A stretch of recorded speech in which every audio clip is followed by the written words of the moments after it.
नमस्कार। आज आपण अगदी झटपट होणारा लसूणी डाळ पालक बनवतोय। करायला अगदी सोपी रेसिपी आहे आणि खायला तर त्याहून अप्रतिम आहे। चला तर मग पटकन सुरुवात करूया। तर इथे सुरुवातीला मी अर्धा कप मुगाची डाळ घेतलेली आहे। 2 ते 3 वेळा आपल्याला ही स्वच्छ धुवून घ्यायची आहे। मुगाच्या डाळीऐवजी तुम्ही तूर डाळ किंवा मिक्स डाळ सुद्धा वापरू शकता, पण मूग डाळ घेतलेली केव्हाही चांगली, कारण मूग डाळ पचायला खूप हलकी असते, म्हणून मी इथेही मूग डाळ वापरलेली आहे। तर इथे पहा, ही 2 ते 3 वेळा मी स्वच्छ पाण्याने धुवून घेतली। आता यामध्ये घालायची आहे आपल्याला थोडीशी हळद आणि 5 ते 6 लसूण पाकळ्या मी घातलेल्या आहेत। लसूण ठेचून घातलेली आहे।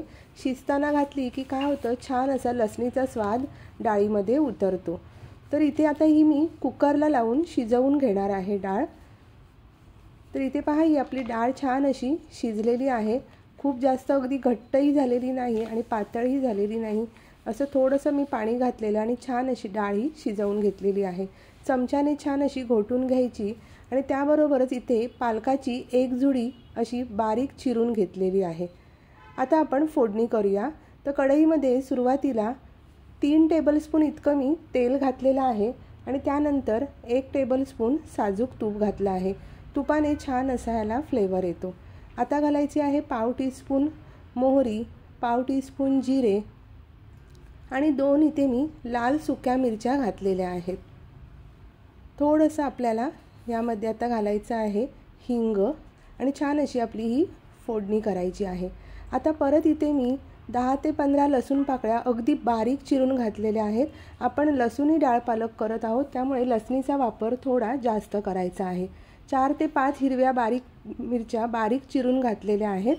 हे पहा, आणि छान असं सगळं आपल्याला हे मिक्स करून घ्यायचं आहे। आता मध्यम आकाराचा कांदा इथे मी अगदी बारीक चिरून घातलेला आहे। सगळे जिन्नस आपल्याला चमच्याने व्यवस्थित असे हलवून घ्यायचे आहेत। 2 तमालपत्र सुद्धा घातलेले आहेत। सुरुवातीला घालायचे होते, पण आधी घालायचे राहून गेले, म्हणून आता हे घातलेले आहेत। तर सगळे जिन्नस असे चमच्याने हलवून घेतले आणि कांदा आपल्याला हलका सोनेरी रंगावर परतून घ्यायचा आहे। एक मध्यम आकाराचा टोमॅटो आता मी बारीक अगदी चिरून घातलेला आहे। कांदा टोमॅटो अगदी मऊ होईपर्यंत परतून घ्यायचे आणि त्यानंतर घालायची आहे थोडीशी हळद। हळद आपण डाळ शिजताना सुद्धा घातली होती, त्यामुळे आता अगदी थोडीशीच घालायची आहे। तुम्ही इथे हिरव्या मिरचीऐवजी लाल मिरची पावडर सुद्धा वापरू शकता, पण इथे मी हिरवी मिरची वापरल्यामुळे लाल मिरची पावडर घातलेली नाही। आता सगळ्यात शेवटी आपल्याला इथे बारीक चिरलेला पालक यामध्ये घालायचा आहे आणि छान असा परतून घ्यायचा आहे। गॅस अगदी मोठा करायचा नाही, मध्यम ते मंद आचेवरच आपल्याला हे सगळं करायचं आहे। फोडणी छान खमंग करून घ्यायची आणि त्यानंतर ह्यामध्ये हा पालक घालायचा आहे। खूप अगदी जास्त शिजवायचा नाही, नाहीतर त्याचा रंग उतरतो। हे पहा, अगदी 4 ते 5 मिनिटासाठी पालक आपल्याला छान असा शिजवून घ्यायचा आहे। पालक आपला छान शिजला। आता ह्यामध्ये घातलेली आहे आपण शिजवून घेतलेली मुगाची डाळ। मस्त अशी आपण ह्यामध्ये डाळ घातलेली आहे। एकदा व्यवस्थित सगळे जिन्नस एकसारखे चमच्याने हलवून घ्यायचे।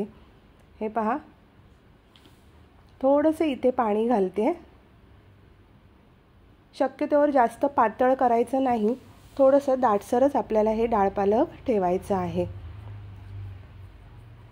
चवीप्रमाणे मीठ घातलेलं आहे आणि आता आपल्याला 4 ते 5 मिनिटासाठी अगदी मस्त अशी उकळी येऊन द्यायची आहे। तुम्ही पाहू शकता किती मस्त असा रंग आलेला आहे आणि सुगंध तर अख्ख्या घरभर पसरलेला आहे। मस्त असा आपला गरमागरम डाळ पालक तयार झालेला आहे। हा तुम्ही पोळीसोबत किंवा भाकरीसोबत सुद्धा खाऊ शकता, किंवा त्याहूनही जास्त गरमागरम भात किंवा जिरा राईस असेल त्यासोबत तर हा डाळ पालक अगदी अप्रतिम लागतो। तर कशी वाटली ही आजची रेसिपी? आवडली असेल तर व्हिडिओला नक्की लाईक, शेअर आणि सबस्क्राईब जरूर करा। पुन्हा भेटूया अशाच एका छान रेसिपीसह। तोपर्यंत धन्यवाद।